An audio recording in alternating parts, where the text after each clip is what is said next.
From the World Wrestling Federation, it's Tuesday Night Titans with your host, Vince McMahon. This is Lord Alfred Hayes inviting you to join Vince and his special guests, Captain Lou Albano, the Wild Samoans, Afa and Sika, the Intercontinental Champion, Tito Santana, and a special feature on Dr.D, David Schultz. And now, here is your host, Vince McMahon. Hello everyone, welcome to Tuesday Night Titans. Indeed, this is a most unusual treatment of the World Wrestling Federation. This show perhaps possessing potential greatness from a number of standpoints which we will speak of momentarily. But right now we would like to introduce to you one of the potential moments of greatness. Perhaps it's Britain's answer to Idi Amin, my co-host, indeed, Lord Alfred Hayes. I don't know whether I like that comparison or not. What has happened to Idi Amin?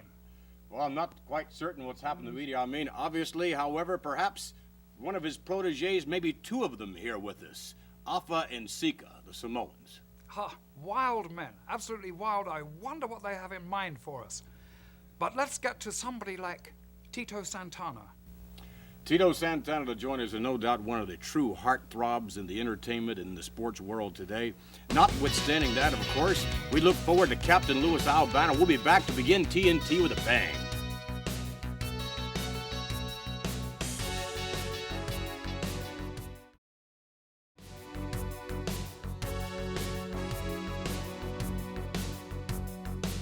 As we promised you when we returned, we were going to give Tuesday Night Titan a big bang indeed. We're just about ready to do that and join a match in progress that will see Mr. Wonderful, Paul Orndorff, squaring off against B. Brian Blair, an extraordinary match. And Lord, I think you would concur with that. Oh, I've got to. Did you see the way that Mr. Wonderful, the pose he adopted as he entered the ring? He said, "This ring is mine, this young man opposite me is mine, everybody is mine, even the world title." Well, there's no doubt that Paul Orndorff exudes arrogance. I'm sure you'd concur with that. And this match was no different than the usual match with Paul Orndorff, in that he walked to the ring, if you'll recall, with the long flowing robes and what have you, and I'm sure had a few words, choice, no doubt, of wisdom for the fans about ringside, as they did about Mr. Wonderful's entrance into the ring. But then from there, the action really got underway, and I think Orndorff was shocked by the extraordinary skills of B. Brian Blair. I think what has happened in the past with Orndorff is he has used this as a ploy, a high psychological ploy to put his opponents completely ill at ease. He didn't faze Brian Blair one iota. Do you think that's possibly because Blair comes from the same town, has done his homework on Paul Orndorff, knows about him, and said, "You are not going to fool me"? Rather ironic that both individuals would indeed hail from Tampa, Florida. However, I feel that there's been a difference. Their careers have paralleled somewhat, but Mr. Blair, quite frankly, in my view, has not quite had the breaks as Mr. Wonderful Paul Orndorff has. That's difficult to say. If Brian Blair's wins had been, say, a little more conclusive, a little more bite to them, I think maybe he would have got those breaks. All right, well, let's go now to the videotape. We will join the matchup in progress, Blair and Orndorff. Made a counting of himself. Hair pull from our vantage point. Whip to the ropes. Nice drop toe hold. Nicely done. Give him. Oh, but look, what a reversal. What a reversal by Blair.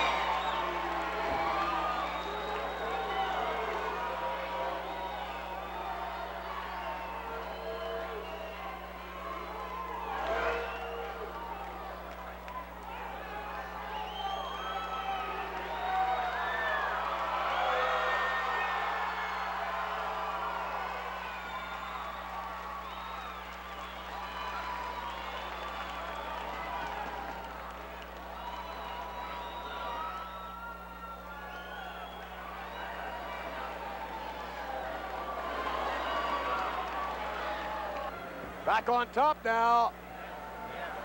Shoulders look down from our vantage point, only one. Look at Orndorff raising a left shoulder. Well, in all due respect, the referee is right on top of it. Right on top of it. They're wrapped up like an octopus in there at the moment.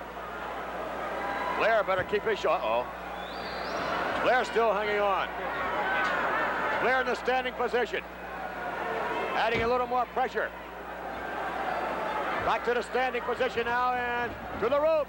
Nice shoulder block. Blair over. Orndorff right back at him. Oh no! Oh! Oh! He was airborne. Orndorff really favoring his left arm and shoulder. Blair was airborne. 6, 7. Unfortunately for Blair. 9.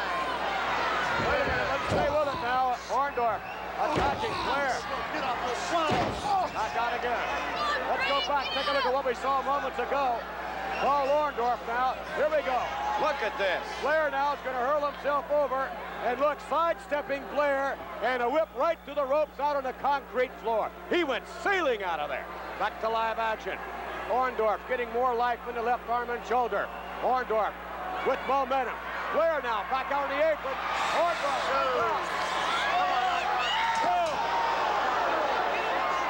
Orndorff going deep, flying Blair into the retaining. Now back out. Oh no, not on the concrete floor. Oh no! Look at the convulsing body of B. Brian Blair. Call that Mr. Wonderful. Oh! Blair appeared as though he had been dropped face first, or maybe throat first. Out on the gate. Oh, this is turning into a real Donnybrook here. This is nothing short of a street fight, a back alley brawl.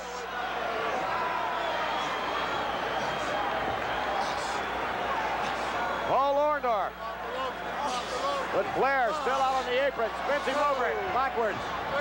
Oh, you can hear the smack of the flesh across the chest. Oh, a kick to the side of the head and the back of the head. And look at Blair. Surprisingly, you would think that Blair would be totally out on it. Give this young man extraordinary credit. Look at Orndorff gesturing for him to come into the ring.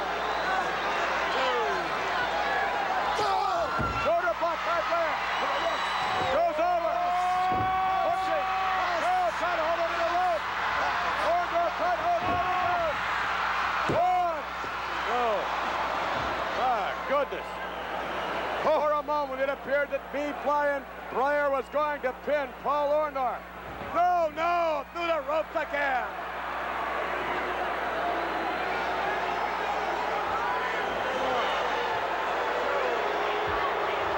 Well, a look at Paul Orndorff strutting his stuff in extraordinary physique. Where did Blair go? Blair is on the outside, the opposite side of the ring. Blair is sneaking up behind Paul Orndorff. Blair coming up behind Orndorff. Taps him on the shoulder. Oh, my right hand. Another. Oh, the grab kick for Blair. Blair with tremendous momentum. Where does he Gets get him it down. Orndorff in a most compromising position. Oh, my word! I cannot believe the comeback on the part of Blair. Tremendous slam by Blair. Setting up Orndorff, drops the knee on him, go for the cover. This is phenomenal. Orndorff, unbelievable resiliency on his part as well. Knee lift by Orndorff. Seesaw battle, nip and tuck all the way. Another knee lift by Orndorff. Blair scooped up, no, behind him now. Hooks to hips, gets him off, that's gonna be it. That's gonna do it, one, we get two. Oh no, we get one, he's pulling it tight. Oh, tremendously controversial decision based on the fact that I think we're going to see in a second or two here. Listen to the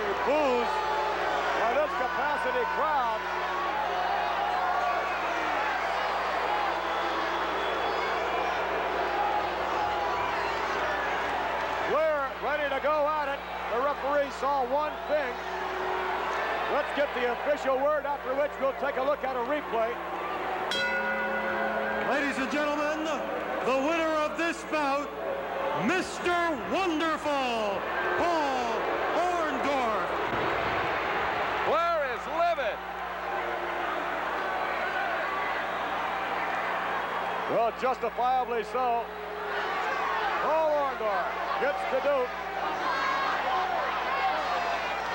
Let's go back and take a look at what we saw just moments ago now. All right, here. Over goes Orndorff early. There. Look, yes, definitely. It's not the momentum of Orndorff keeping the shoulders down. Orndorff rocking back, and he's pulling up on the tights as hard as he can. Unfortunately, a very controversial decision. Paul Orndorff gets the Duke. Indeed, one of the great matches typifying the action in the World Wrestling Federation. I wonder, Alfred, if you feel that Mr. Wonderful Paul Orndorff lived up to his moniker. Oh, yes, he did indeed. One mistake Brian Blair made was right at the end, and that was only inexperience. What a future this boy has got. But right now, I would say the world revolves around Mr. Wonderful. Well, indeed, I wonder if B. Brian Blair would look forward to a potential rematch. Oh, he wouldn't turn that down for anything in the world, because I think there were times in that match when he definitely thought he had Mr. Wonderful in his pocket. Quite honestly, I thought he did too. What about the controversial nature of the ending of that matchup? It seems to me that Mr. Blair was pulling the tights of Paul Orndorff as they rolled over, and then from there, of course, in the end, I guess maybe somewhat of a bit of poetic justice. You know, one thing about professional wrestling is it's a man's world. And you're going to have to accept decisions like that and just grin and bear them if you're stupid enough to allow that ploy to be pulled upon you. Well, no doubt we have seen Dr. D, David Schultz, make a few house calls in his career. When we return, ladies and gentlemen, we'll be making a house call with Dr. D, David Schultz.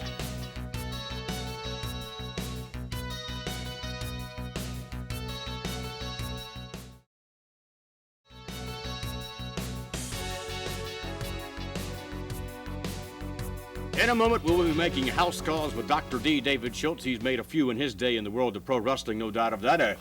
Quite an arrogant sort of individual. Would you concur with that, Lord Alfred Hayes? Let me say this about Dr. D, David Schultz. Firstly, he speaks funny. That accent of his is somewhat amusing, but the message is deadly. This man is a bully inside and outside of the ring. You honestly believe that he talks funny? He certainly speaks with a most peculiar accent. Well, no doubt Dr. D, David Schultz from Nashville, Tennessee, and, well, let's see if you believe that he talks funny. He certainly means everything that he says. With that in mind, let's go now to the special interview with Dr. D. A man who has wreaked havoc and devastation on opponent after opponent ever since his arrival in the World Wrestling Federation is the veteran from Nashville, Tennessee, Music City, USA, I don't mind telling you, Dr. David Schultz. You know what everybody strives for in life? Everybody strives to be number one. Everybody strives to get their picture on the cover of the Rolling Stone, baby. Well, I know a lot of people that get stoned and roll around and roll stoned. You know what I'm saying? But I'm there, right here, baby. I am there. I am on the cover. I have made it. I am number one. Nobody's there but me. Now, get your hands off. You can have it. You can keep it. I'll autograph it for you later on. Now, I got one thing to say. I'm still looking for a fight. I'm still looking for a man. I don't care how big you are, how tall you are, how small you are, how weak you are. I don't care what kind of language you speak. I don't care where you come from. I don't care what color your skin is. All I want is somebody to come in and fight the doctor. Give me a decent fight. Give me some pain. Give me some competition. Give me somebody that might stand up to me. You know, all through life, baby. I'm the guy that went to school with you people out there when you was growing up. They took your lunch money from you.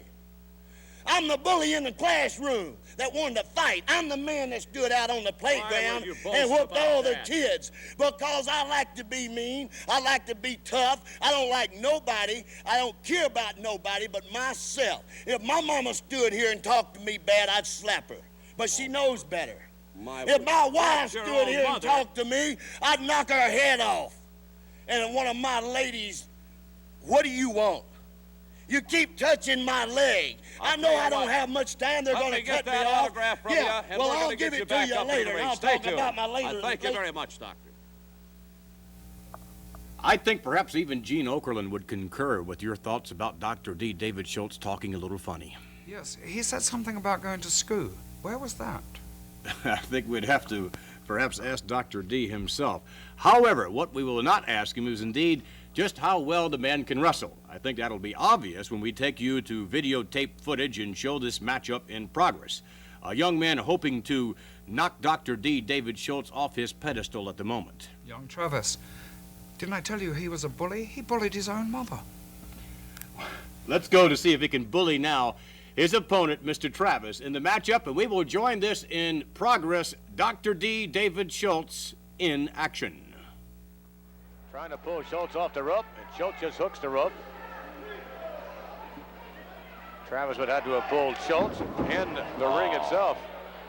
There you see the forearm. That's perfectly legal. Another one. You notice, though, Vince, he's grabbing a hair of Billy Travis and then applying either an elbow or a forearm, so it's double trouble. Travis. Super! Oh, my goodness. The body of Travis convulsing.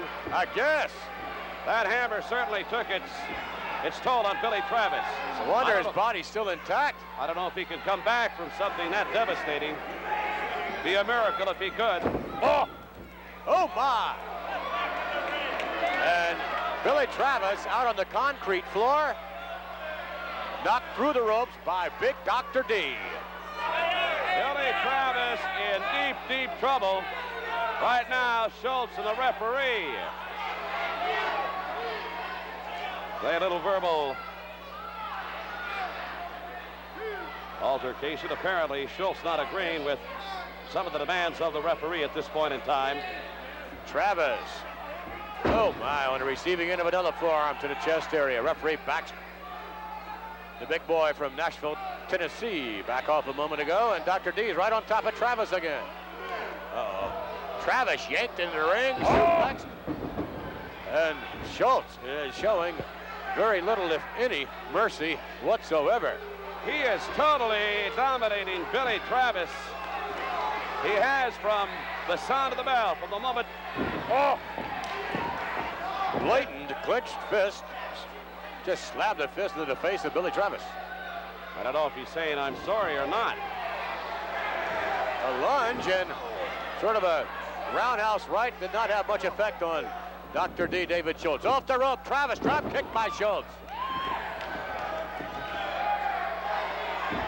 Well, that right boot really hit Travis flush in the chin, and it just absolutely rocked into the canvas. Look at this. Did you hear that? He's holding on. Give me a break. He's holding my foot. Where does Schultz get off trying to sell that package?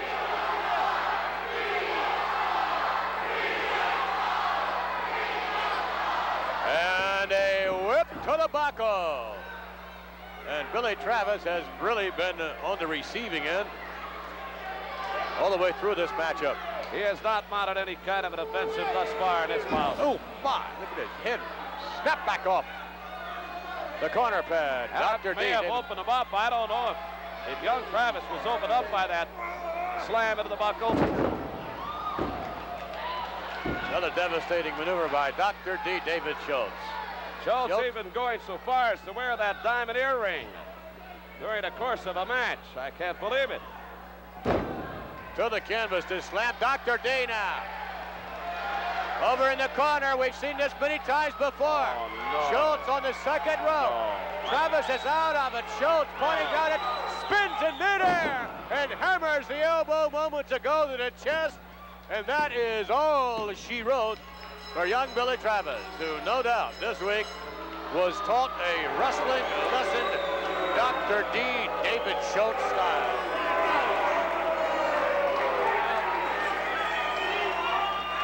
Same thing gonna happen to Hogan when I get a hold of him. Did you hear Same that? thing. bet on that one. I don't know. It would be most interesting. Let's get the official time. And there is the winner, Dr.D. David Schultz. So, the good doctor once again chalks up another impressive victory as we go back now, Gene, and take a look. Impressive to say the least, because from start to finish, Schultz totally dominated the less experienced Billy Travis. Here's the coup de grace.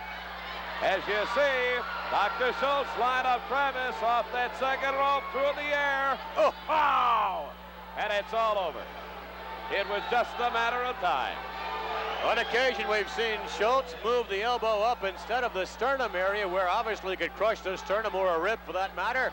Dr. D. David Schultz, on occasion, has been known to, allegedly at least, intentionally bring the elbow up. Well, we have seen Dr. D. David Schultz in action, and I'm sure you would say that he's quite impressive. We have seen also and heard the comments of Dr. D. David Schultz as far as his plans are concerned in professional wrestling and where he indeed intends to go. Well, right now, we would like to take you on a journey in our own right. The Tuesday night Titan cameras will take you to Nashville, Tennessee, and we will join Dr. D. David Schultz with his family at his residence. Let's go to the videotape. That was not the voice of Dr. D. David Schultz, indeed, no. But a moment from now, we will hear the voice of Dr. D. David Schultz inviting us in to his home in Nashville, Tennessee.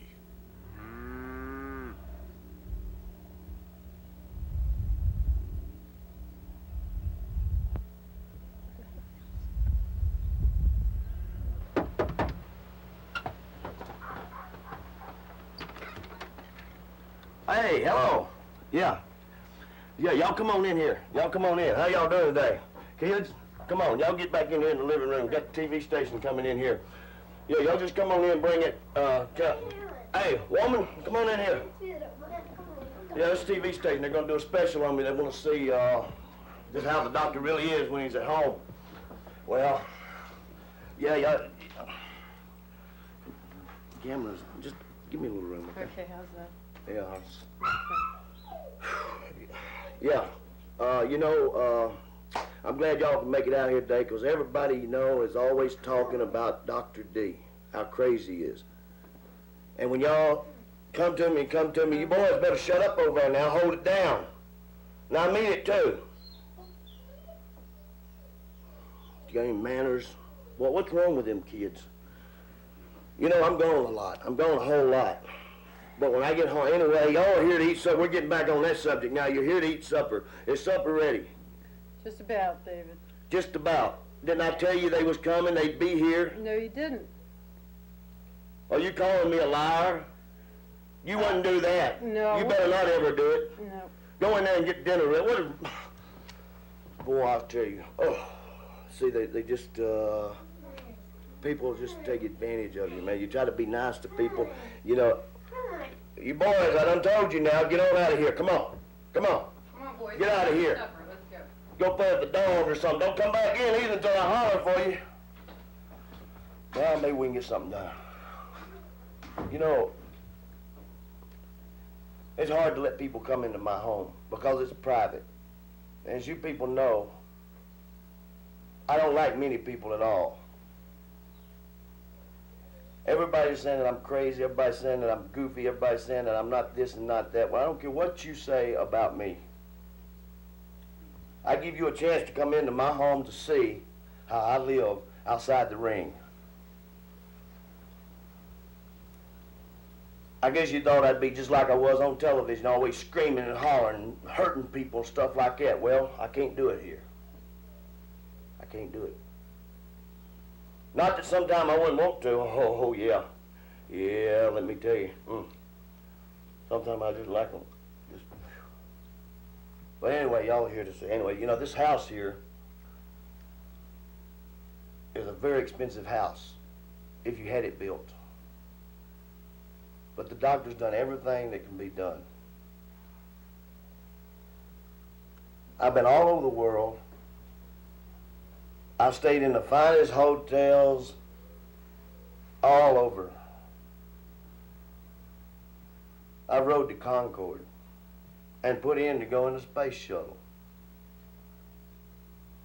And I built this house with these mamas right here. Oh yeah, every piece of it. All by myself. Didn't have no help from nobody, didn't need nobody. That's the reason I want you people to see that I'm just like everybody else. I got a wife, I got kids. But I don't let them run over me. And this is my I guess you thought I was through talking. Excuse me, honey. Supper's ready. Well, okay. Get the kids in. Bring them in here. Tell them get up there and wash your hands. Y'all come on in. We'll have something to eat here. Finally got it ready. I'm sorry about the delay there. Go wash your hands. Y'all come on in here. Sit down. You boys get over here at the table. Sit down here. We're going to get something to eat. Y'all sit down right there. Get something to eat here. Whoa! What in the world is wrong with you, woman? You move the table out there. What do you do that for? You out of your mind? Damn, you know what those cost? What is this, the city dump? Huh? You didn't have time, you didn't have a chance. Sit down. Sit down. Get something to eat. You ain't got time to do nothing. Boy, What is this? It's pizza, David. I can see it's pizza. I'm not a fool. You think you married a fool? The kids You're want making a pizza. fool out of me, what you're doing on national TV. Hey, I'm sorry. I told the woman to have something to eat fixed here for us to eat. I don't know what's wrong with her. Get up and get us something to eat or something. Do something. Don't just sit there like a goof or something. What are you smiling at? I'll slap that smile off your face. Don't smile at me, boy. Don't you laugh either. I mean it.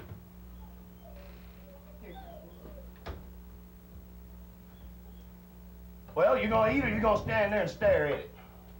Eat it. Eat it now. Here, eat another piece of bread. Here, you eat a piece of bread. Here, you want another one? I'm sorry, I told y'all you come over, I invite you for supper, they put this out here, this goof here. I don't know what's wrong with you. Are you plumb out of your mind? Are you out of your mind? I'm talking to you, girl. I just was fixing a little supper for the kids. These ain't kids, these are TV people when you're out. I wasn't expecting them, David. Well, I told you they was coming. It's... Just go on, get out of here. I don't even want you out here. I shouldn't even let you come down here out of the bedroom anyway. What are you looking at? You got a problem? Get upstairs. I don't want you down here either. Boy, this is ridiculous. I ain't never seen nothing. Hey, I don't know. Anyway, like I said, I'm like you people out there, man. I got wife, I got kids, I got problems. Only thing I know how to take.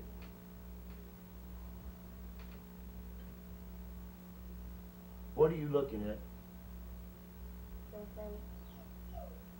Hand me that tea, boy. You ain't gonna drink it. I got problems, he's got problems. Oh! Boy, get up, get up, get up, go! Get upstairs! When I get through, I'm gonna get you too. Get your brother too. I'm gonna get all of y'all. Hey, I tell you, I'm just upset, man. I don't know. I'm tired. I shouldn't have invited you out here in the first place. It's a private home. Get your stuff up. Just get out, okay? Just get out. I'm tired of everything. I'm tired of the chicken and the pizza. Get out. Yeah, y'all get on out of here. What's wrong with you? You crazy? Come out here and try to make a fool out of me. Get the camera out of here. Don't ever come back. I'm sick and tired of everybody and everything. Woman! Dr. D, David Schultz, and Dr. D with his own special house call. I'd like to get your reaction to what we just saw Lord Alfred Hayes. I'd like to say that that was a sick person. I can't say that because I think everything he does is something for himself. It's intentional. I think what he actually does is he psychs himself up with his family. An unforgivable thing. And he does this with one purpose only, for the betterment of Dr. D. I think he really hurts his family so that he can make himself what he believes to be the greatest wrestler in the world because he feels no pain. He said that. Mentally, I think what he does is he hurts his wife, he hurts his family, he hurts his children, he kicks his dog to make himself in such a thing. And I think that's just an awful, awful thing. It would appear as though Dr.D. David Schultz practices the same intimidation at home as he does in the squared circle against opponents. Well, I want to say I'm sorry for him. I can't say I'm sorry for him. He'll get his comeuppance. Dr.D. David Schultz. However, we're going to have with us as our guest later on a totally different kind of person in Tito Santana.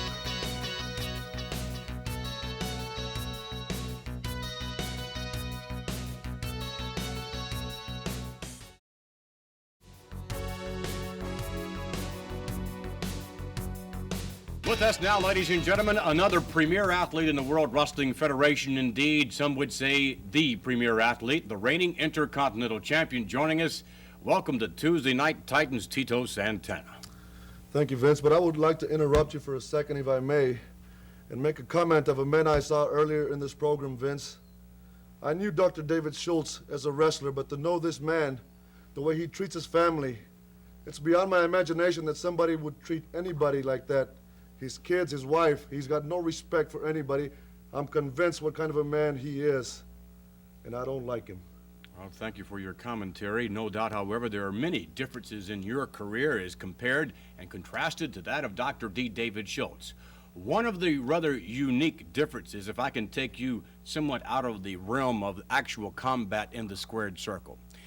In the World Wrestling Federation magazine, they covered you with a young man by the name of Chris Beavers. And right now, ladies and gentlemen, we'd like to take you to videotape involving Chris Beavers. Now, Chris Beavers was the winner of something known as Lunch with Your Favorite Wrestler.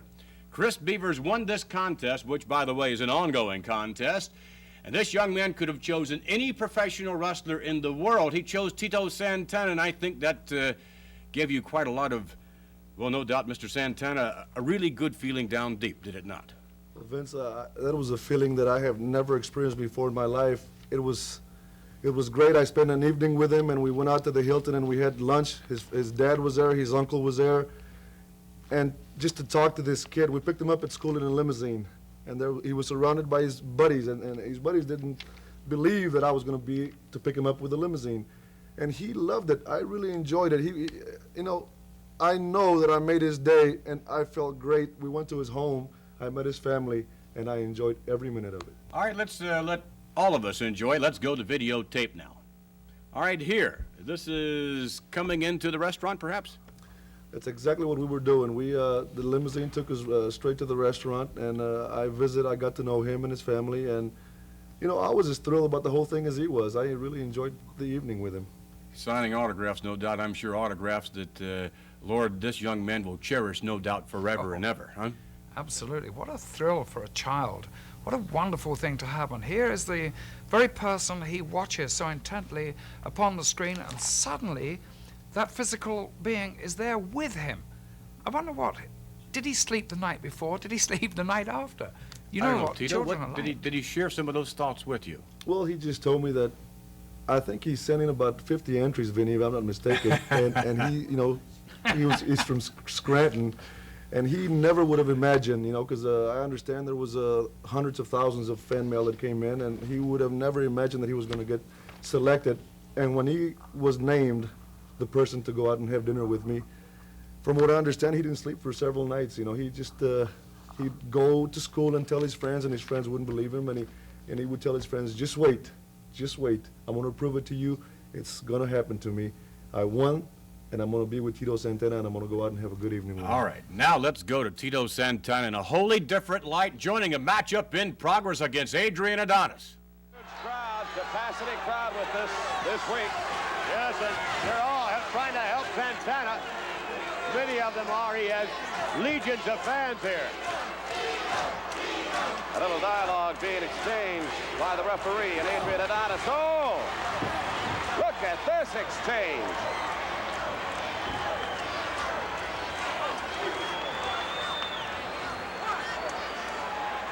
Adonis, hold of Santana's hair. Picks him up now. Oh! A legal maneuver, and that will send of pain up your spine, ladies and gentlemen, like you will never, ever forget. Oh! Santana again out on concrete. Well, this is just really incredible. Adrian really getting himself together now. He is not a sympathetic fan. And some of the fans very close to ringside, having a few words about the city from which Adrian Adonis hails. Now Santana rolling kick dash maneuver by Santana, and again into the shoulder. Down goes Adonis.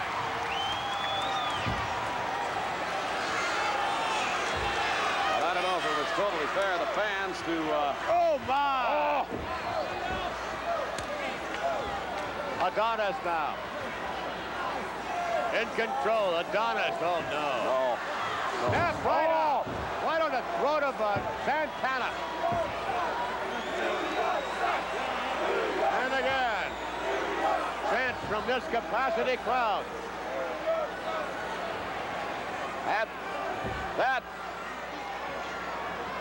That throat of Tito Santana's really took a beating on that stamp on the part of Adrian Adonis when he had him hooked underneath the bottom rope. Now, back. Look at that explosion by Santana. Oh, my, what an uppercut. And Santana down again on the canvas. Hanging on to the rope. What a matchup this has been. Unbelievable punishment. These two men will never be the same, neither one. Bulldog! Adonis bulldogging Santana to the canvas. Hooks him over. We're going to have a new champion. What? No. Come on, ref.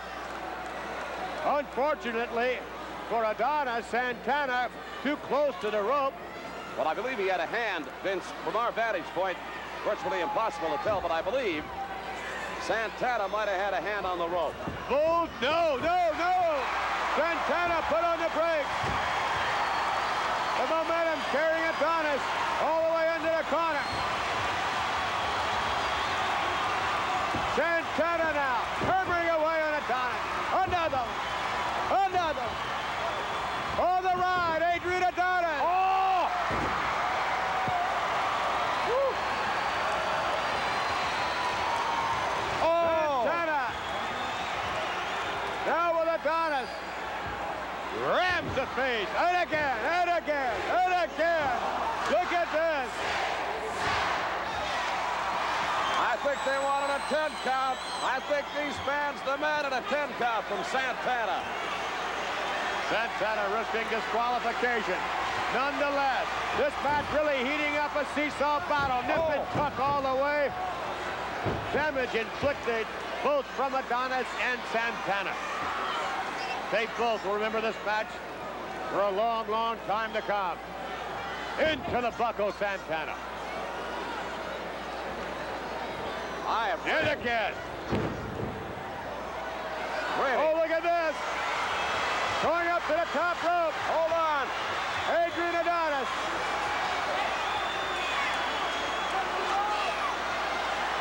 Adonis now is going to lunge. He backs off. Forget it.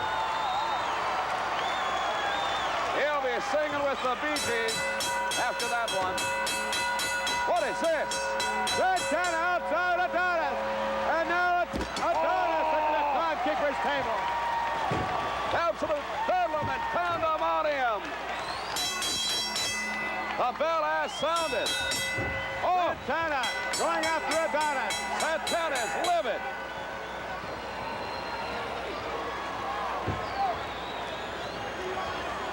We will find out here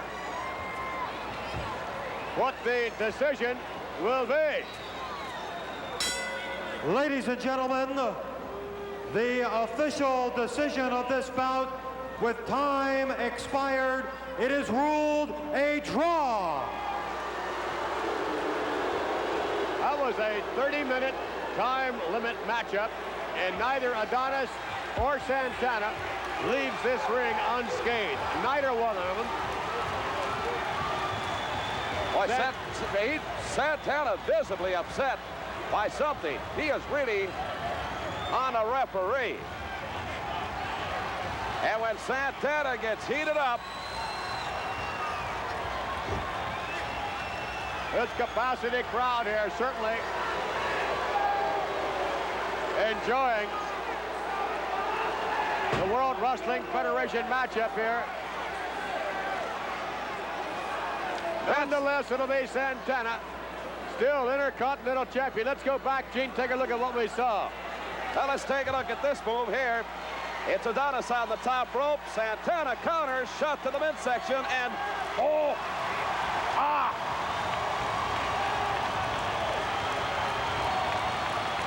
that is big trouble. It should be pointed out, by virtue of this 30-minute draw, Tito Santana still remains the Intercontinental Champion. However, look at this. Look at. And down. My goodness. Tito Santana, but still Intercontinental Champion. Unbelievable. An extraordinary matchup. During that matchup, Tito, there was commentary relating to perhaps neither you nor Adonis would ever be the same after that matchup because of what was taken out of both of you from a psychological standpoint, certainly from a physical standpoint. How do you feel about that now? Well, Vince, now that I just got through listening to that, a lot of thoughts went through my mind because I was really hurt after that match. I went through a lot of physical punishment, so did he. And a lot of people didn't think that I'd make it back to my 100% capacity. Did you think that? No, I went through a lot of thoughts, and I had a lot of negative thoughts in my mind at the time. But Vince, I've recovered. I'm 100%. I'm up on top of the world again, and I'm ready to keep on defending that belt. Well, no doubt you've got one fan, little Chris Beavers back in Scranton, Pennsylvania, the young man who had lunch with Tito Santana. And we'll be back, ladies and gentlemen, with perhaps commentary and no doubt a great deal more here on Tuesday Night Titans. We thank you very much. Oh, and no doubt the mailbag has just arrived, Lord Alfred Hayes. Yes, the mailbag, and perhaps you would be later on reading some choicey tidbits, all the way perhaps from England. Well, if a postman delivered like that in England, I'd fire him immediately. Almost like a body slam, and no doubt, as we saw, Tito Santana had plenty of those body slams on the receiving end, as well as the dishing out. Adrian, Adonis, Tito Santana, an extraordinary matchup. We thank you very much for being on our show. Thank you very much. Tito Santana, the reigning Intercontinental Champ. We'll be back with the mailbag.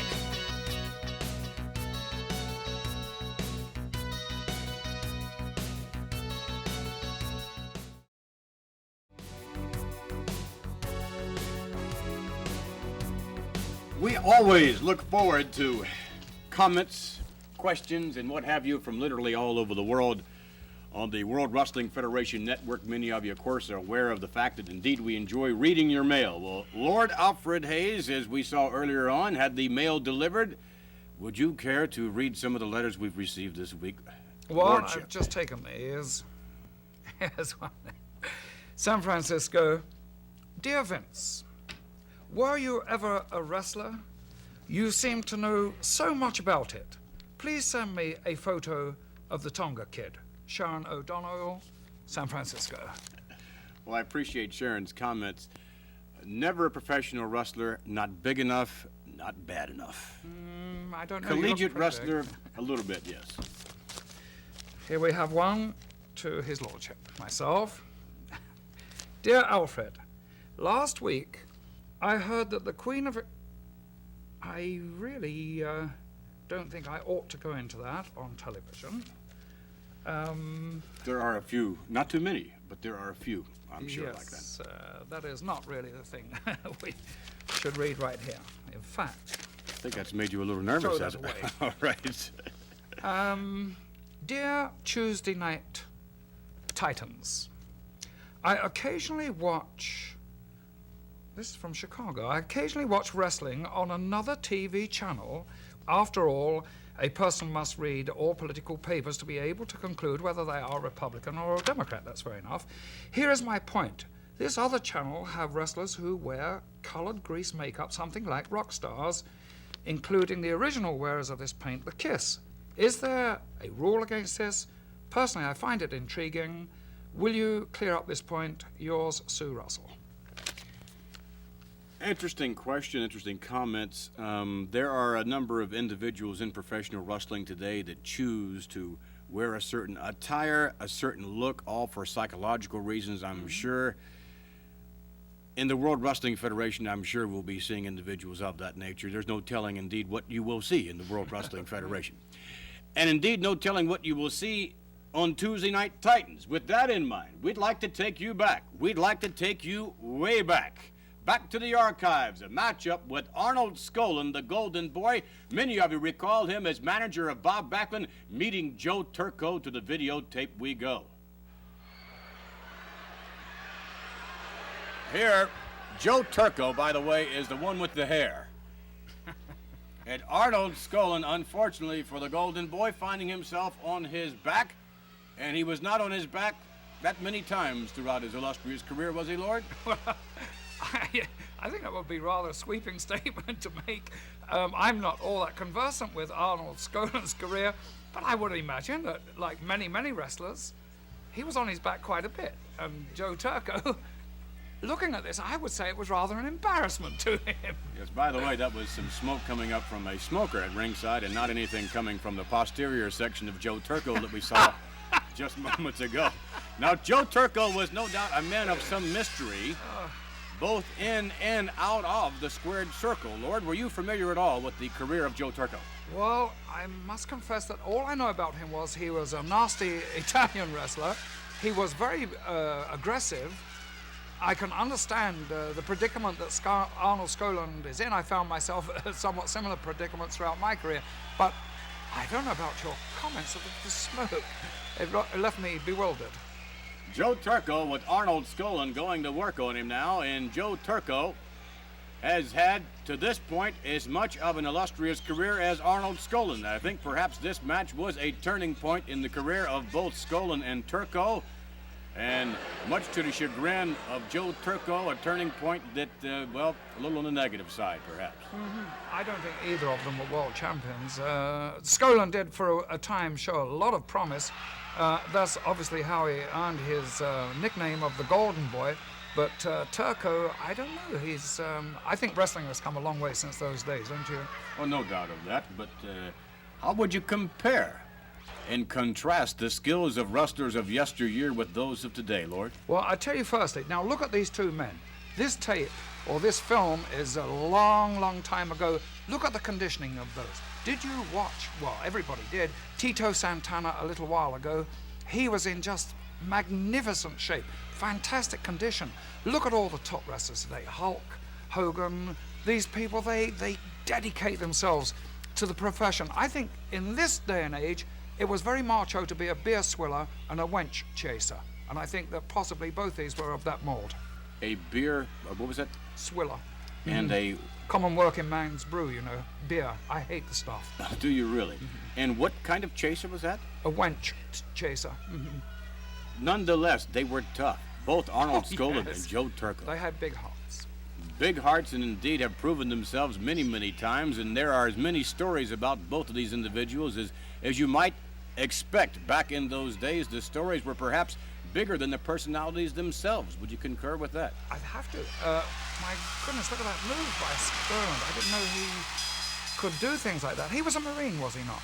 Yes, indeed he was. I think he was decorated for bravery, too, wasn't he? Arnold Skaaland has been decorated a number of times, both in and out of his professional wrestling career. Arnold Skaaland, however, proved himself as a manager of World Wrestling Federation champion Bob Backlund, and a great one indeed. A fabulous manager, and perhaps I think that gives us some insight into the career of Arnold Skaaland, who... Gosh, what on earth is that? Has somebody set the props I on think fire perhaps here? some of the smoke that we saw earlier on from the posterior section of Joe Turco on film has come into the studio. Couldn't have smelled that bad. That is just awful. Golly. Well, we thank you for coming with us down memory lane, so to speak, Arnold, Skaaland, Joe Turco, and we'll be back to investigate. That god-awful smell of this.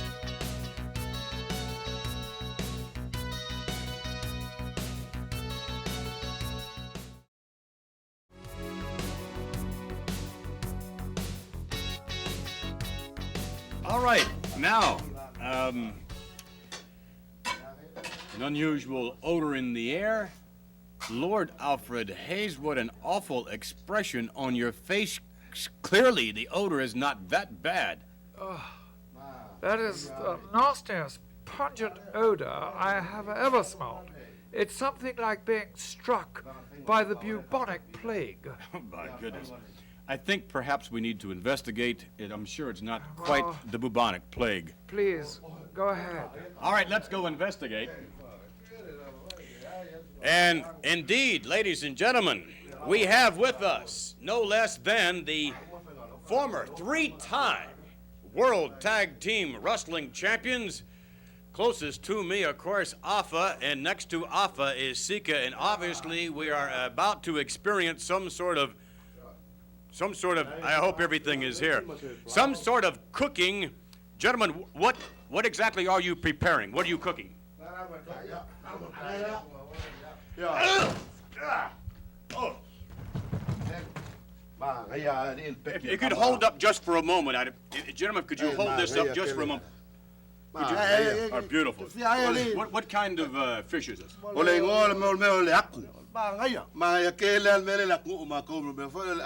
That's what kind of fish it is. Could we have Alfred Hayes? Alfred Hayes. Alfred, please come over and join us. Alfred, I don't want you to miss this. They're dissecting this fish. Please come over. Really. Now, I think, gentlemen, you put the wrong. Maybe you didn't.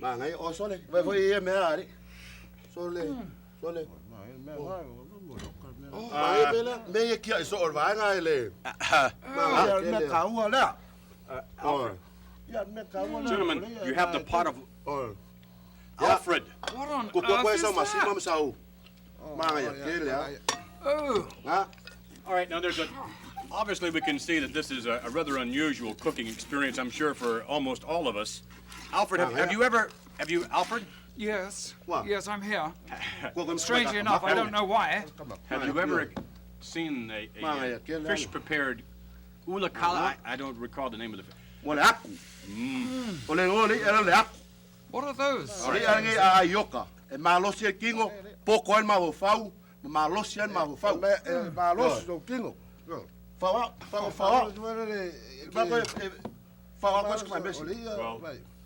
if you say so. No, thank you very much. Sure. Alfred, obviously the Samoan. A little problem. Golly. A little problem with the... Are you sure these chaps know what they're doing? I think they really do in their own way. I mean, you can tell by the way that Afa is really working on this fish. Is that what it is? What are they going to do with dash of this? What is this? Saucy. Saucy. All right. And is this tenderized the fish? Not quite. Does it quite? Now, what happens if you put too much of that on? I wonder.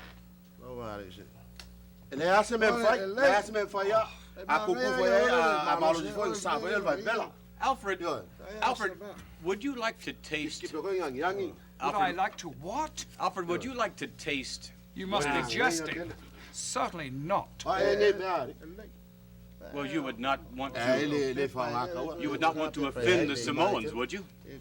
Oh, I don't want to offend them, but I mean, I don't have to eat that conglomeration there. Surely. Why don't you? Excuse me, Afa. Why don't you gentlemen offer Alfred some of this? Oh, no, actually, please. it may taste a lot better than it looks. I've eaten just a little while ago. I ate just before we came onto the It's program. got a little saucy.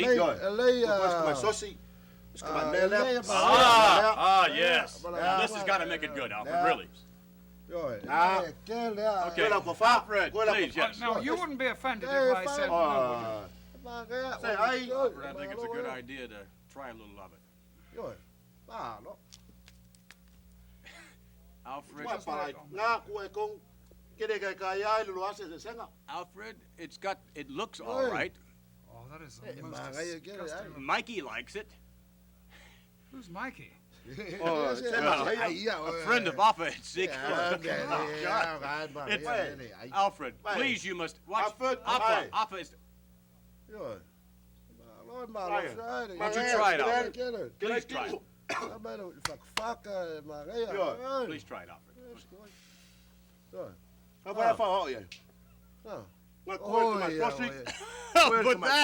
With that, right. We'll be back with more delicacies from the Samoans. We'll be back with more delicacies.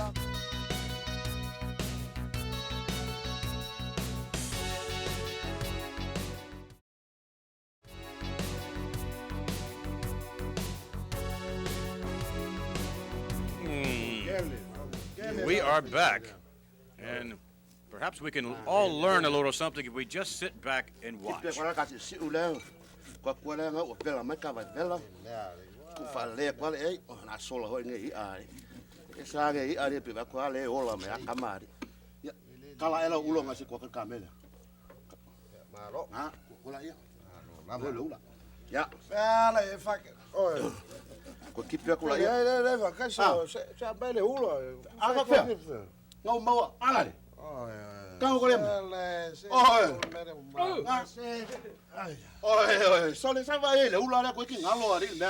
I think they found something out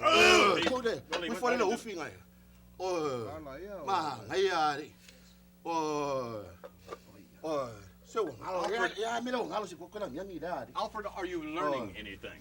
Yes, I'm learning how not to be involved in Samoan cooking. Well, this is special Afa Sika cooking. This is tag team championship cooking. Oh, God. Is this what the missionaries went through? What do you think, Julia? Look at that poor lobster. Look at it. I think we all have heard of the galloping gourmet, but is this carrying it a bit to the extreme? Why did he put the tail and not the fish in? Could you ask him? Pardon me, Alpha. The tail. Saucy, I'm sure. Yeah.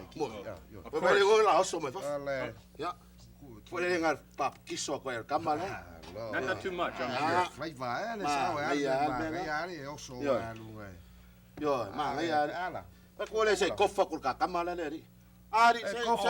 No, the fish was enough, thank you. Actually, how was it? Huh?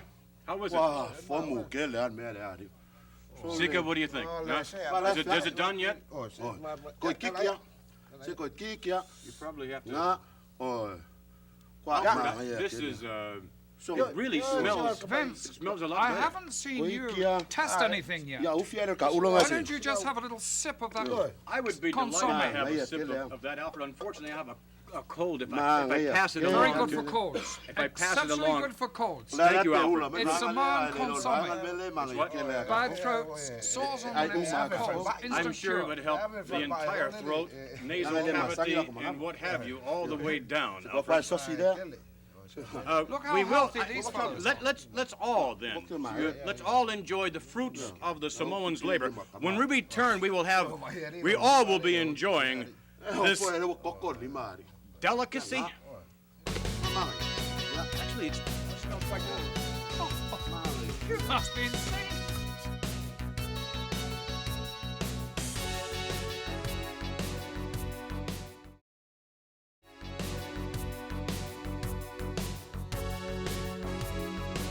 Would you care to join us for a little Samoan dining? Lord, you've had a little taste of it so far. Your initial reaction. Oh, gosh. Well, I must say this. Some time ago, you invited me to take part in this program, and you said, Alfred, please be ready for anything. Now, I think really what I've done today has gone beyond the ranks of bravery beyond the ranks of Thank you very much. Thank you, Sika. courage. Sika? Alfred, all for you, I think. Thank you Alfred, very thank you much. very much. Thank you. Thank you. Thank you, gentlemen. Go fuck, guy. Thank you. I don't seem to have a utensil, a spoon, perhaps a fork, maybe, or whatever. Alfred, do you have it? Well, thank you very much. Thank you. Alfred, are you going to eat yours with your fingers? Surely a good Englishman. Thank you very much. Thank you. That's very kind of you. I don't think. Wait just a minute. That's no fair, Alfred. I think you have the head. I think I'd prefer the head. Well, I tell you, look at that eye in there. Would anybody in their right mind? And what on earth is that? Just what on earth is it? For the benefit of those of you who would like to have this That is recipe, atrocious. perhaps Alfred could give us later on, if you would get the recipe from the Samoans, Afa and Sika, perhaps later on. I'm sure there are a lot of. Maybe, that's right. Malo lava. That's right. Malo lava. Malo lava. Super. Smells really good. You know, the aroma. It's a little different looking. You know, I mean. Do you know what? This would give a cat rabies. Beg your pardon? That would give a large pussycat rabies. It is the most foulest. The only thing that gets me is that they have the scales still on the thing. Scales. Look at the eye here. I pointed out. Is that the eye of the tiger? I'll tell you what. You talk about the eye of the tiger. You may not agree necessarily with the culinary delights of Afa and Sika, but you cannot in any way state that they are anything but perhaps the roughest tag team combination in existence today. Let's go back to the tag team title matchup against Tony Atlas and Rocky Johnson. All right. Fortunately, no fall here, but Rocky Johnson, we're back. Rocky Johnson is taking tremendous sums of punishment. Look how vicious the Samoans are this week.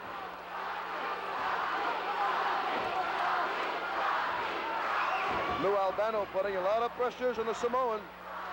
Atlas wanting to come in and help out Rocky, who's really having his problems over in the Samoan corner. You just can't spend any time over in the Samoan's corner. Well, Atlas actually could go in there and help Rocky Johnson. There is no disqualification. But I think why he's not going in there, he doesn't want to be trapped. He's just hoping Rocky will recover. To the rope now. The Rock takes a double shot and bends up and down in pain.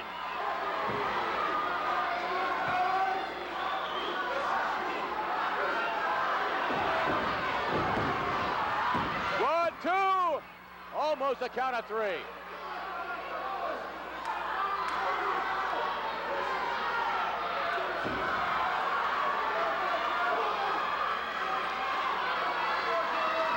You can actually Look at hear.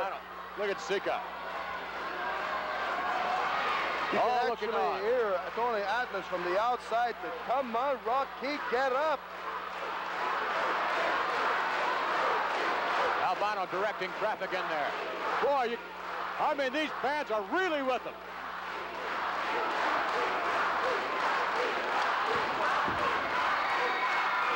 Rocky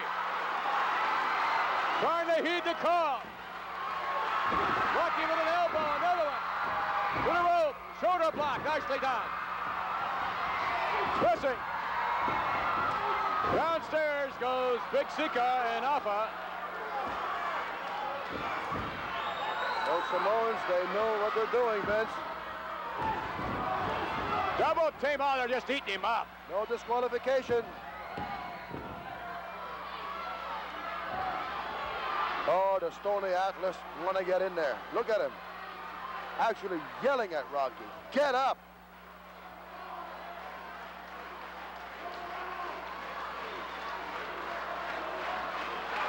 Look at Atlas yelling at Rocky Johnson. He's begging him. That's one of the things that makes this a great combination. Their willingness to help each other out.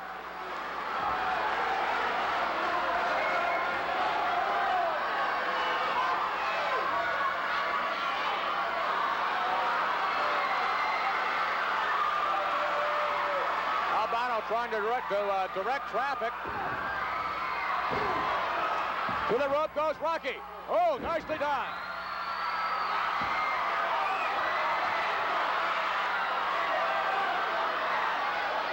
Well, actually, Albano could just do about anything and get away with it. There was no disqualification. That's why I'm not certain about this match, Vince. Well, there were some conjectures of whether or not the disqualification rule was waived only as relates to the title being changed. I'm not... Well, Vince, Albano accepting that match with no disqualification, he must have something in his mind. Oh, there's no doubt about that. No doubt of it.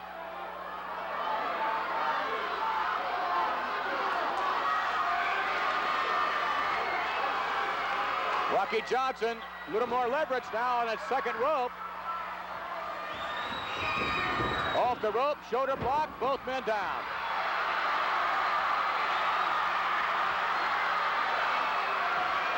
Albano looks like he's a little antsy now about the latest turn of events. One, oh, look at that, couldn't get him. Rocky's got to get out of there. He's got to make that tag, but he won't last too much longer.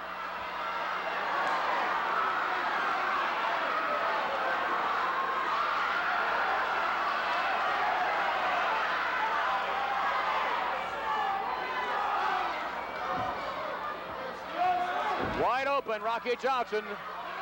Cover again. Sika now. No. I tell you, the Samoans are in control. I still feel that Lou Albano's got something up his sleeve. Accepting a match for the championship. No disqualification. Rod finding a back door, and Tiger got Tony Atlas.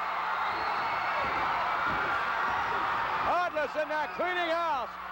Good punt.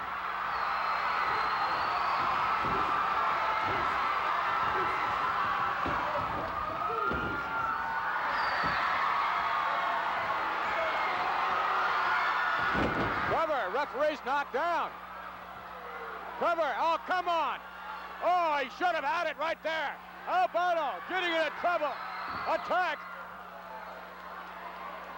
The referee is out. I know it. I know it. Oh, no.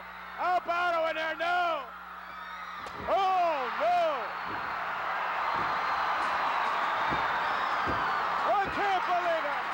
We've got new champions. We've got new champions. New tag team champions of the World Wrestling Federation. Unbelievable. Pandemonium broken loose.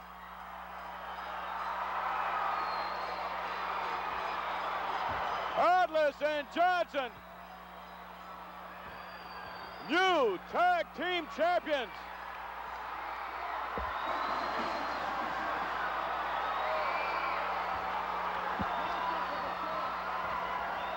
The chair still around the head of Alpha. Let's get the official time. Ladies and gentlemen, here is the time. 8 minutes and 22 seconds. Here are the new World Wrestling Federation's Tag Team Champions, Tony Atlas, Rocky Johnson.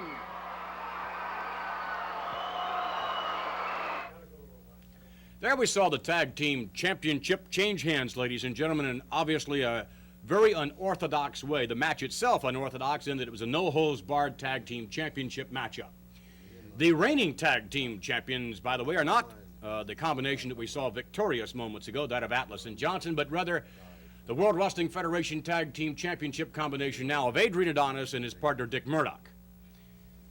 But you can't help wonder whether or not Alpha and Sika today would still not be Tag Team Champions had it not been for the interjection of an individual who crashed a solid oak chair into the head of Alpha, who perhaps should have suffered some sort of concussion. Our guest now, ladies and gentlemen, the individual who interjected himself in that very match, and perhaps the reason for the defeat of Alpha and Sika, coming into view now, Captain Louis Albano. Mr. Albano, the maker of some 14 Tag Team Championship combinations, and Alpha and Sika holding that distinction on no less than 3 occasions, Mr. Albano, but I wonder if, in fact, you feel that you have at least some responsibility in the loss of the tag team championship that we saw just moments ago. Well,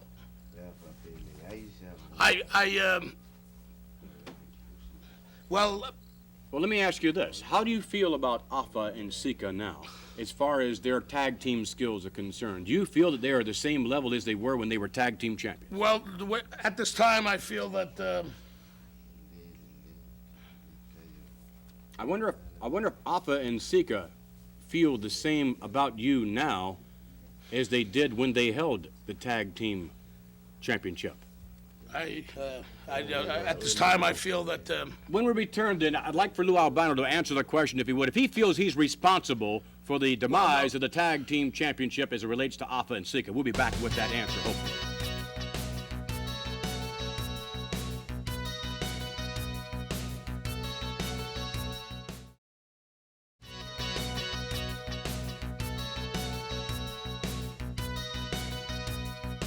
Afa and Sika, former tag team champions, former 3-time tag team champions, managed by our guest, now Captain Louis Albano, have chosen to leave us momentarily, Mr. Albano. And I wonder if you would react to the question we asked earlier on. If, in fact, that you feel that you are either directly or in any way indirectly responsible for the tag team championship matchup, which we saw with Afa and Sika losing the title. I personally don't feel I'm responsible in any way. They're 3-time world champions. They're supposed to be so tough. 9 or 10 stitches. I mean, they were hit with an oak chair, yes, but they should have survived it. They should have come back and they should have won the match. They look at me for excuses, claiming that I opened up Afa's head with a chair and all. It was a mistake. It was a technical mistake, but so what? They're 3-time champions. They should have been tough enough not to go out and be crybabies and complain. They should have survived it. Simple. I rest my case. I don't think that in any way they are crybabies at all. And I don't think anyone is attempting whatsoever to have the Samoans indeed put in the light of a defensive posture at all, actually. Well, look, I just wonder. I've got nothing against the Samoans. Believe me, I took them from nothing. They were savages in the trees, such as I did for Jimmy Snuka. Took the Samoans, made them what they are, 3-time world champions. Now, I love the Samoans, nothing against them. But in my book, any men that weigh 300 pounds and come out here on TV land and try to tell the people, looking for sympathy, have the film replayed showing where I hit them with a chair, to me, I call them crybabies. All right, Lord Alfred Hayes, in your experience in professional wrestling, do you feel Lou Albano was indeed at all a factor in the loss of the tag team titles?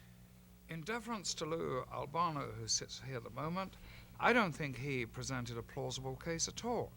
And when he talks about a technical mistake, it cost them the world championship. Now, how can such a mistake be excusable? You cannot do that. Well, I don't know. Only from a standpoint, and I don't necessarily want to take your viewpoint, and if I'm wrong, please correct me. Go right ahead. But from a standpoint, remember this was a no-holds-barred matchup. There you go. And Lou, I'll say one thing, goes to the bottom of the depths, or to any length, to help himself and help his tag team champions. In this case, I feel that, Mr. Albano, you honestly thought that in your own mind, and I'm sure it was a spur-of-the-moment decision. Yeah. I think that he actually thought that he was doing a great service to the Samoans. Well, you know, at times you come through with a ray of light. You listen to the count here, of course. The man who took diction lessons from Rodney Easthaven comes out here, beep, beep, beep, and all that sort covered, beep, beep, tea time. He'll tell you a different story. Why didn't you get in the ring? I should have hit you with a chair. Come out here with your viewpoint. Why don't you put spats on? Count Hayes. Fellow, I don't wear spats. I don't say pip, pip, pip. And if that's the way you have of excusing yourself... Dress like I dress. Dress the way you're supposed to. Look at that. You are just a person who has made a mistake, and now you cannot face up to the music. I made a mistake hitting the Samoans. Okay, but if they were tough enough, if they were rough enough, they should have been able to withstand that mistake, and they should have overridden at any cost. They should still be champions. All right, but they're not. So, therefore, there is a weakness in the Samoans. I still have great faith in the Samoans. Well, let's take that, if we may, take that point and and find out just how much faith you really do have in the Samoans. Is it not true that you have been, not that you necessarily have any less desire to manage the Samoans, but is it not true that you now have your eye on Adrian, Adonis, and Dick Murdoch, hoping to cajole them into signing a contract with you as their manager? Well, I'm not going to lie. I'm not going to sit out here and say it's not true, and I'm not going to say it is true. I've negotiated. I'm open to negotiate. As you know, I'm the maker of 14 tag team champions. But in this case, surely you would not be the maker. I mean, Adonis and Murdoch did it all on their own. Yes, they did, but perhaps with a little guidance before they won the belts, or with a little tutelage from Captain Lou Albano. We may have had private meetings that you don't know about. I mean, you're not versed in everything in wrestling. You're an announcer, you're a Mr. TV man, you're Mr. Vince McMahon, but you don't know of my personal meetings. You don't know of the South Side of San Francisco. You don't know what I'm capable of doing. I think we really do know what you're capable of doing, Mr. Albano, and Possibly. to that end, ladies and gentlemen, we'd like to take you back indeed to footage.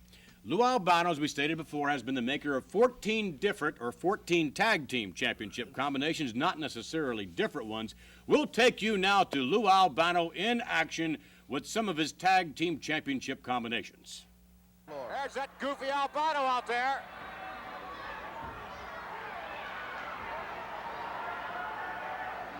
Boy, talk about a cheap shot. That's all Albano knows. And you said it. That's all he knows.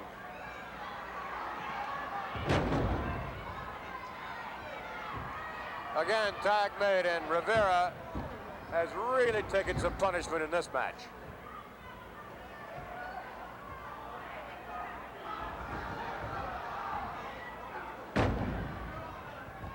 Fuji barefooted.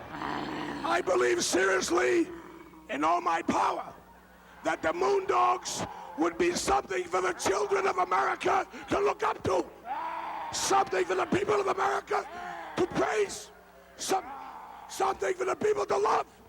Something that the people should look up to as champions. I want them to be champions. Alpha, Sika. Oh my, talk about mean. They've got to be the toughest tag team champions I've ever seen. Lou Albano, earlier on, he was walking up a little step there in his own right. It lasted for all of about 20 seconds, if that. Albano earlier on, of course, was looking over at the World Wrestling Federation champion, Bob Backlund. Introducing the manager of the World Tag Champions. Here he is, Captain Lou Albano. And here they are, ladies and gentlemen, from parts unknown, the combined total weight, 580 pounds, the Executioners. Well, the Executioners certainly not getting a round of ovation here at all. The Executioners are tag team champions of the world, and we're set for the action. And one more. This is right here, girls just want to have fun. Peg principle, politeness, etiquette, and grooming. Tell me something. Do you think that you could bring Cyndi Lauper on my pit? Why not, Ronnie? There's a little look into the career of Lou Albano thus far. No doubt an illustrious career to a certain extent, Mr. Albano, and I think that, again, to a certain extent, you should be quite proud of yourself. Oh, I am. For your accomplishments. You are indeed, are you not? Yes, I am indeed proud. The maker of 14 tag team champions. As you know, I've had the Mongols, I've had Tarzan Tyler and Luke Graham, I've had Cicluna and King Curtis, I've had the Executioners, I've had the Valiant Brothers twice, I've had the Lumberjacks, I've had the Moondogs, as I said, I've had Mulligan and Lanza, I've had the Valiant Brothers we mentioned, and then I've had my Samoans 3-time champions. And perhaps now I may go for the 15th time. I may once again be managing some other world champions. That's all I'll disclose at this time. Mr. Albano, your career seems to be taking somewhat of a twist as of late, in that currently you are not managing a tag team championship combination. That in and of itself, I would suspect, seems a little strange to somebody like yourself, does it not? Well, perhaps I'm not managing a tag team champion, but perhaps I have negotiated in previous encounters with the tag team champions. I will not say I did, and advise them. As you know, I film all my matches in entirety, and I'm able to point out weaknesses. I watched Atlas, and I watched, Rocky Johnson, and perhaps I was able to point out weaknesses to the current champions. I will not say I did, but I believe with my camera filming in entirety and knowing tag team matches and how vital continuity that word I so often use, can be, how vital continuity, teamwork can be, and a tag team effort. I believe that perhaps I've got something to do with the current champions. Take it or leave it. You're a very busy man, aren't you, Oh, Mr. I'm Albano? a very busy man, not only in the field of professional wrestling, but in rock and roll. As you know, I'm the maker of rock and roll champions, NRBQ, and my present find, Girls Want to Have Fun. She's so unusual. She is Cyndi Lauper, one of a kind. She's got a fella with her, David Wolf or David Dog, that goes around posing as her manager. But I took Cyndi Lauper. I took the woman out of the slums of New York, Queens, the worst part of Queens, the downer section, and made her what she is today, a superstar. Girls Want to Have Fun, time after time. She's so unusual. She's written for many, many, many a famous artist. She's well-versed in music, a great performer, a great entertainer. But remember, I, Captain Lou Albano, made this woman. And I stress the fact woman, because what woman on her own has ever made it? Let's be honest, you know. It's perplexing to me as to how you have enough time to devote to all of these projects. And I wonder if, in fact, you really don't. I mean, I wonder if, in fact, devoting as much time as you have to rock and roll, as you say, to the career of Cyndi Lauper, who perhaps you've had something to do with her success. I'm not too sure that many would agree with that. But nonetheless, do you feel that devoting all of the time that you have to a different field altogether has caused you to be somewhat ineffective as far as you're managing? Maybe that had something to do with the Samoans' demise. What do you think? Well, let me tell you this. First of all, I do not devote all my time to rock and roll because my mainstay and my basic is a knowledge of professional wrestling. I've known tag teams. I've been a part of a tag team championship some years ago, and I devoted my life to studying what makes a tag team championship combined effort. It's quick tags, it's filming, it's looking for weaknesses. I know this combination. As far as my Samoans go, they claim that I was the cause of them losing the belts. They are three-time world champions. Please not get into that again. Well, they should have retained the belts at any cost. Fine, you've made your point. May I ask you, Mr. Albano, what similarities there are in managing tag team champions as compared and contrasted to managing an individual such as Cyndi Lauper? Cyndi Lauper is an individual, such as professional wrestlers. She is a superstar in her own right. She listens to your guidance? Ability. She listens to my guidance as a tutor. I have my friend, Dr. Roddy Popufnik, from the lower part of L.A. that has advised me on handling such superstars as Cyndi Lauper. She's a bit schizophrenic. She's a what? Bit schizophrenic tendencies, but he said, Captain, you can handle it. Stop laughing. I'm talking Count or Duke, whatever they call you, but on my own, in other words, such as I've done with my wrestlers, I can sit back. I've got a very high IQ, 157, and I can sit back and relate my mental strategies by sitting, by talking, by stressing. In the medulla of my brain lies the brain of a genius. In the medulla oblongata, I've been known by psychiatrists who have psychoanalyzed me, said, Captain, you've got it all together. Said, Captain Lou, you can do it all. You can make champions in wrestling or in rock and roll because I'm able to converse. You got that word, converse? Communication, obviously. All right, Mr. Albano, there's no doubt you obviously have tremendous communicative skills, otherwise you would not be in the position that you are today. You have taken the position that you are and become, in that position, extremely affluent, Mr. Albano. Thank you. Have you not? Yes, affluent, yes, I have. If you would please divulge to us how much money, indeed, you have taken, or how much money you take from the Samoans and/or from Cyndi Lauper in terms of percentages. Cyndi Lauper, I've taken, she claims 75. I should have taken 150%. In other words, she should have paid me just to associate with me because I made her. And the Samoans, they live well. They bought Mr. cars, Albano, 1972 we'd like to thank you very much for joining us on Tuesday Night Titans. We'll be back, ladies and gentlemen, with a special video. Thank you, Mr. Albano.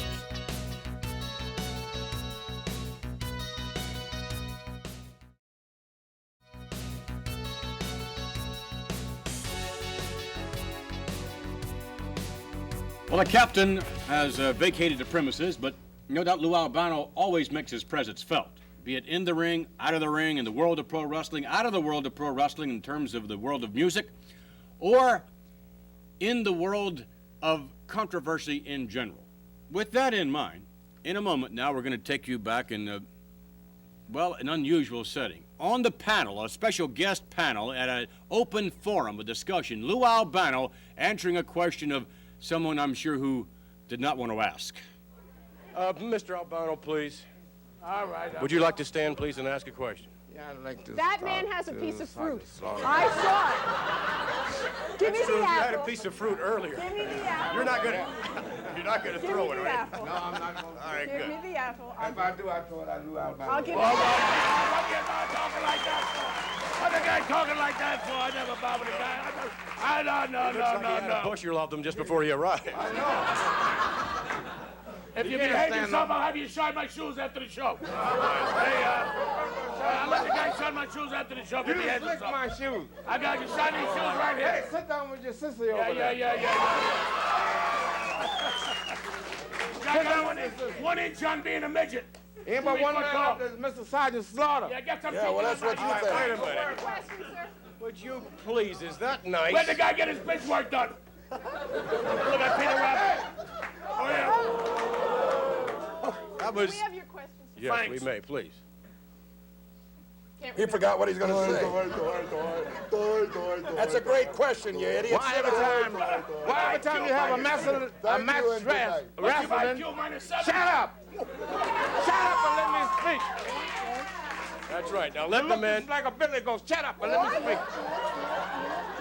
Hey, look, why every time you have a... All right, put that stick down. Why every time you have a Massillon wrestling, you run from the ring? You don't like to tag your other partner. You're chicken. You're chicken. Because of that bottle of gin you drank tonight. Don't worry about no gin. You look just like the two groundhogs my daddy used to raise.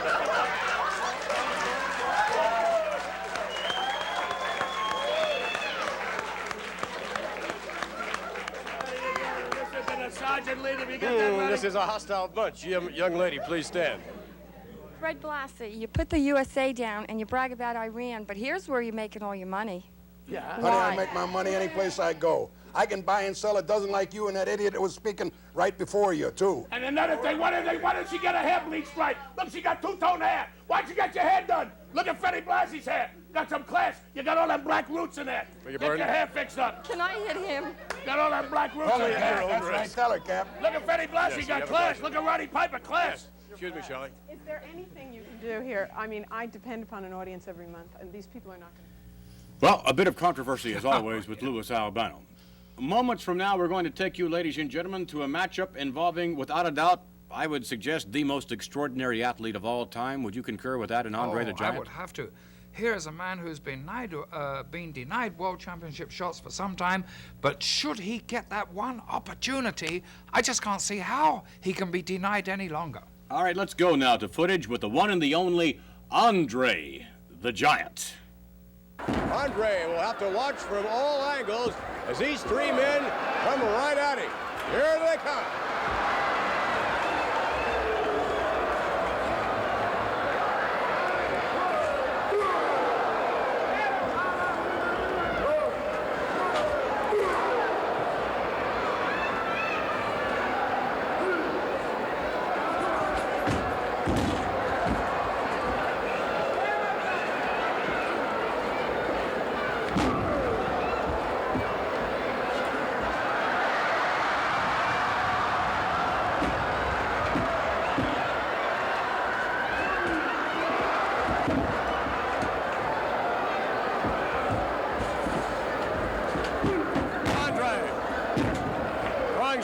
About down a 300-pounder.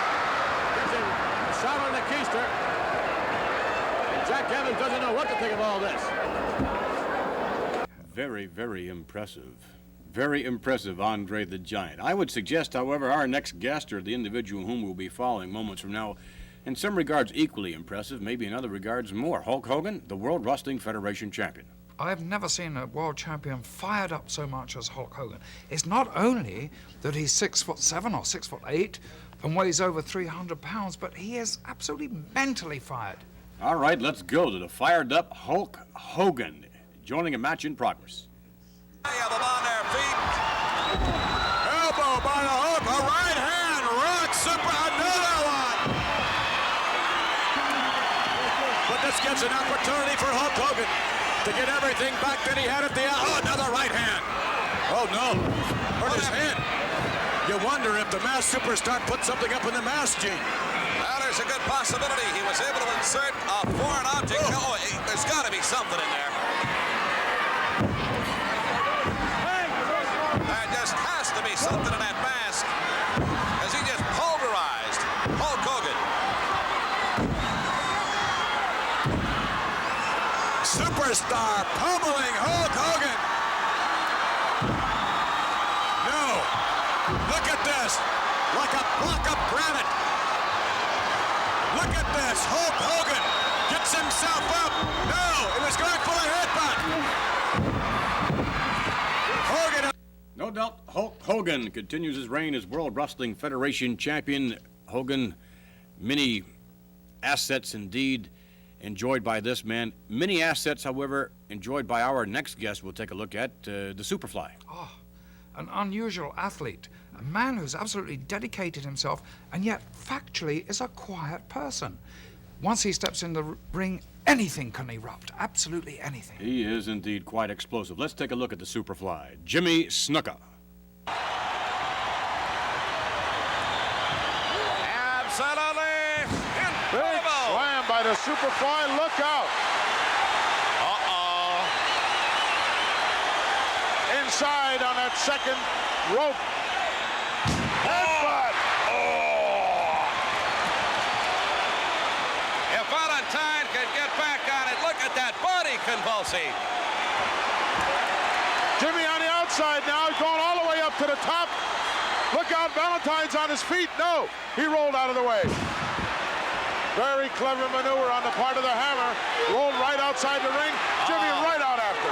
Now outside of the ring, Snuka, Valentine exchanging rights. Oh, that one right to the head. And another one. Left up. Oh, he crotched him on that. Oh, my God. He crotched him on that barricade, Gene. Referee's been counting both men out there. There is only one Superfly, Jimmy Snuka. Incredible, isn't he? Diametrically opposed to Jimmy Snuka, we have the Sheik. Now, what can be said about the Sheik can be written into a large volume. He has now become volatile in English as well as Arabic. He's always volatile, no doubt of that. In and out of the squared circle. Let's take you now to footage of the former World Wrestling Federation champion, the Iron Sheik. Iron Sheik thus far manhandling both of these men, an event that is not likely to continue. Well, not at this rate. Anyway, Vince, the Iron Sheik coming up with a couple. He's now trying to get Mikhailo into a suplex, and he does so successfully, bringing him around the side this time. And Mikhailo now jumps on Lee Wong. What's he doing? Oh, no. Oh, I can't believe this. Applying the camel clutch on top of Lee Wong.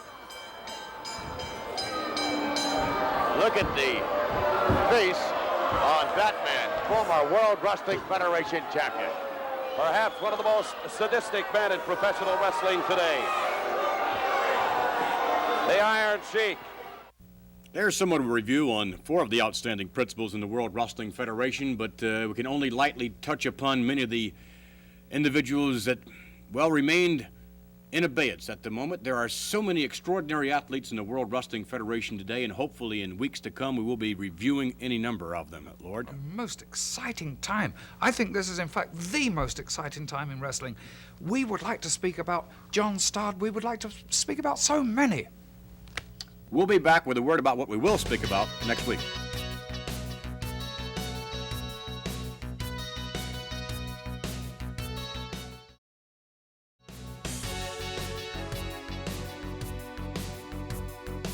We would like to thank you all for joining us for our premiere of Tuesday Night Titans. And we promise you in the weeks to come you will be having more of an insight into this unusual treatment of the World Wrestling Federation. Indeed, we'll take you into matches never before seen, personalities certainly from a different light, as we saw this week with Dr.D, David Schultz, Lord Alfred Hayes, a post-comment on that individual, if you may. Well, that individual, I'd rather not mention that because that would only make me angry. Because I've had such a wonderful time. 2 hours has flown just like this. I've seen things I didn't see I didn't see before, never thought I would see, and look at the company we're in. Yes, indeed. And in 2 weeks' time, that'll be Tuesday night, June 12, we'll return with another edition of Tuesday Night Titans, and we'd like to thank the reigning Intercontinental Champion, Tito Santana, and we certainly would like to thank as well, Alpha Sika. Gentlemen, thank you for joining us here on Tuesday Night Titans. And thank you very much for Captain Louis Albano.